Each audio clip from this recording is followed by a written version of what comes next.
mengenai internet cakap tadi. Dan maksud dengan internet cakap ini sendiri adalah mempergunakan internet secara cerdas, kreatif, dan produktif. Kalau tadi produktif mungkin sudah diutarakan oleh Pak Rinda, tadi bagaimana bisa menjadi sesuatu yang produktif dan ternyata anak-anak di Indonesia ini dan juga masyarakat umumnya bisa menghasilkan sesuatu yang produktif pula dari internet ini. Lalu bagaimana mengenai industri kreatifnya sendiri? Langsung saya tanya ke Pak Rinda nih Pak, untuk tadi kan ada kreatif, berbincang mengenai kreatif ini untuk menjadi industri, sudah adakah saat ini di Indonesia? Ya, beberapa perusahaan besar, baik nasional ataupun internasional sekarang sudah mulai mendorong anak-anak ini, baik pelajar atau mahasiswa untuk masuk di dalam industri kreatif. Di antaranya seperti membuat games, kemudian aplikasi-aplikasi yang lain. Nah, sekarang ini kebetulan ada gelaran tahunan Hackathon Merdeka, contohnya ya, sebagai contoh, itu adalah upaya coder atau programmer di Indonesia dari kalangan pelajar, mahasiswa atau umum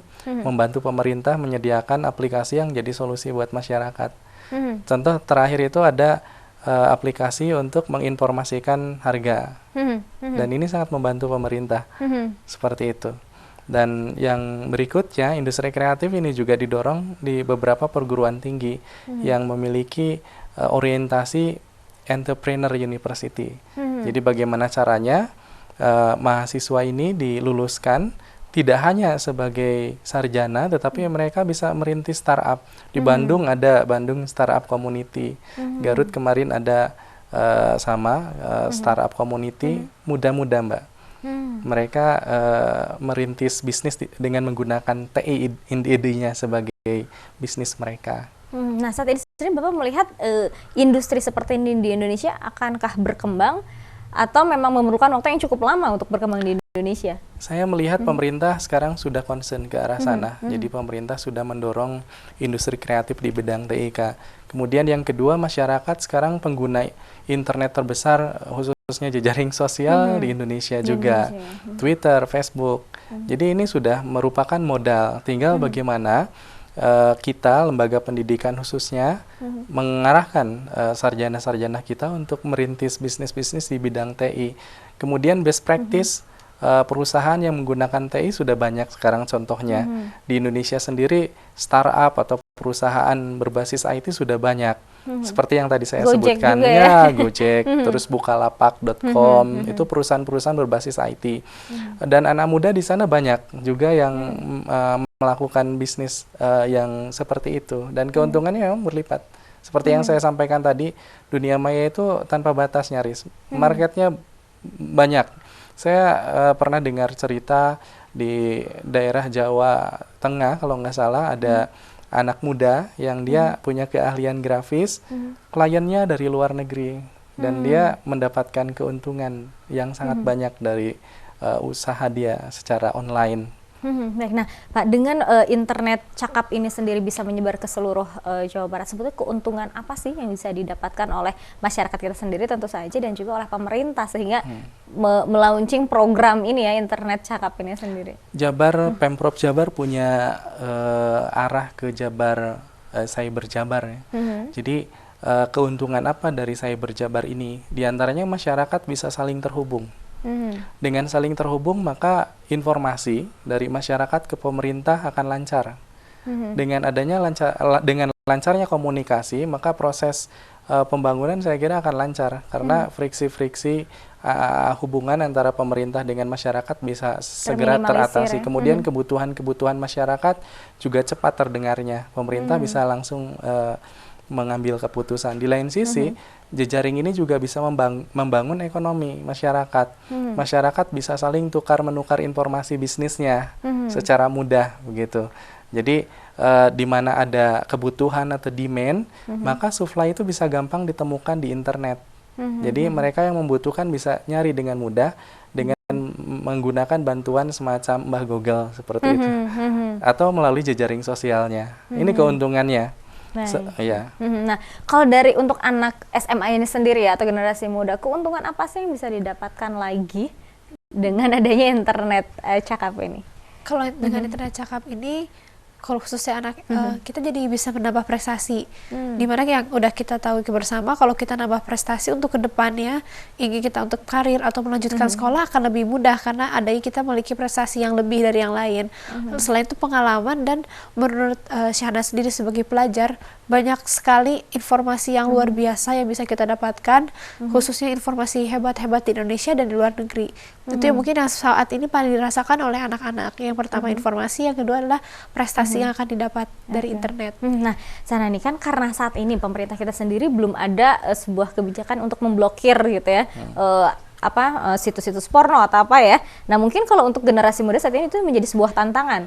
Tantangan dalam artian rasa ingin tahunya kan sangat besar ya. Iya. Nah, cara untuk bisa melawan rasa ingin tahu itu untuk tidak meretas untuk tidak bisa mengakses situs porno itu bagaimana sih sebagai duta nih? Sebenarnya dari Kemkominfo sendiri itu ada sudah menutup situs-situs blokir, tapi seperti pepatah yang mati satu tumbuh seribu, itu sangat di internet sangat bercepat. Jadi memang sudah sekitar 600.000 lebih bahkan ya Pak ya, situs-situs yang porno itu sudah diberantas oleh Kominfo, tapi muncul lagi. Lalu bagaimana untuk menutup rasa ingin tahunya anak? Ya itu tadi sih memang susah kalau untuk anak ingin tahu, walaupun sebenarnya kita udah kasih tahu sebenarnya dampak buruk kita mengakses situs porno itu ke otak seperti apa, tapi rasa ingin tahu ini memang masih sangat sulit ya Pak ya. Makanya sebenarnya konten filtering yang lebih tepat itu di dalam hati kita. Jadi melalui pemahaman keagamaan bahwa yang dilakukan buruk itu kan universal ya. Nah, yang membuat orang kuat untuk tidak melakukan hal yang salah di dunia nyata dan maya itu. Jadi saya kira kita hanya memberikan penyadaran dari sisi konsekuensi hukum dunia, tetapi sebenarnya yang benar-benar bisa memproteksi anak muda adalah religius itu, sifat religius. Kembali diri sendiri Betul. lagi. Iman itu konten filtering yang sebenarnya. Jadi walaupun bagaimana upaya pemerintah untuk memblokir, kalau memang sifatnya kita selalu ingin tahu, mungkin percuma juga gitu ya, agak susah juga ya. Oke nih Sana, terakhir nih untuk pemirsa nih, bisa kita diulangi lagi nih, manfaat dari internet cerdas ini sendiri itu seperti apa? Manfaatnya pertama, kita bisa lebih jauh, kita menghubungkan teman-teman dari yang kita punya, mendekatkan yang jauh ya, seperti itu yang kita ketahui bersama. Lalu kita dapat bisa bilang mulai berbisnis lah. Maksudnya kita menggunakan yang tadi internet produktif itu, kita bisa memulai membangun skill yang kita punya ini untuk menghasilkan suatu prestasi ataupun bisa dibilang suatu materi untuk diri kita sendiri. Itu sih. Baik, nah Pak, mungkin tips sedikit untuk pemirsa untuk kita jangan sampai menjadi korban dari internet ini sendiri, apa yang harus kita lakukan nih Pak? Baik, tips yang pertama adalah mulai dari kita sendiri. Jangan sampai kita melakukan sesuatu yang membuat orang tidak nyaman, itu yang pertama. Karena kalau seperti itu orang akan balik ke kita gitu. Terus yang kedua, akun-akun, nomor kontak dan lain sebagainya sebaiknya disembunyikan. Seperti misalnya nomor telepon itu tidak perlu kita sampaikan di ruang publik, hanya untuk pihak-pihak yang kita kenal. Kemudian apalagi kalau nomor rekening itu sudah yakin itu nggak perlu lah. Kecuali kalau rekeningnya kosong ya Pak. Sebetulnya yang nyumbang. Ya seperti itu. Terus beberapa teman bahkan menyarankan agar foto saja tidak boleh diekspos, apalagi foto anak begitu ya. Tapi itu sebenarnya debatable. Yang mau ikut saran itu memproteksi keluarganya boleh. Baik, kalau gitu. Bapak terima kasih sekali untuk sore hari ini. Sana juga terima kasih ya. Ini berarti 1 tahun menjadi duta ini? Programnya 2 tahun. Oh, 2 tahun ya? Ke depannya kerja 2 tahun. Oke, semoga di 2 tahun ke depan banyak sekali perubahan ya dengan hadirnya duta internet cakap ini ya. Baik, dan pemirsa, itu tadi perbincangan kami mengenai internet cakap. Esok kita masih akan jumpa tapi dengan tema yang berbeda. Bagi Anda penikmat musik jazz, esok kita akan berbincang mengenai The Papandayan Jazz Festival. Tetap jam 4 sampai jam 4:30 sore. Saya Siska mengucapkan terima kasih atas segala perhatian Anda. Selamat sore. Assalamualaikum warahmatullahi wabarakatuh. Bapak makasih Pak. Saya makasih ya.